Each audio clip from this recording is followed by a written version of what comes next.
নামাজ শুধু দেহটাকে পবিত্র করে না, পুরা জিন্দিগিটাকে পবিত্র করে দেয়। একজন নামাজে আসবে, আগে তার দেহটা ঠিক আছে কিনা, পবিত্র আছে কিনা, তাকে সেটা চেক করে দেখতে হবে। তার জন্য ফরজ। নামাজির জন্য নামাজির দেহটা পবিত্র করা কি ফরজ। আপনি নাপাক দেহে নামাজ পড়তে পারবেন না। আপনার দেহটাকে ওযু গোসলের মাধ্যমে পবিত্র করে তারপরে নামাজে দাঁড়াতে হবে।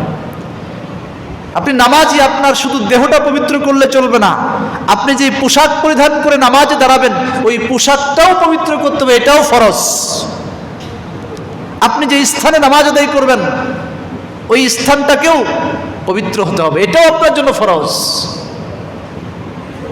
অতএব একজন নামাজি নামাজে দাঁড়াবে, আগে থেকেই তার শরীরটা পবিত্র করে নিতে হবে, তার পোশাকটা ঠিক আছে কিনা দেখে নিতে হবে। নামাজের জায়গাটাও পবিত্র হওয়া দরকার।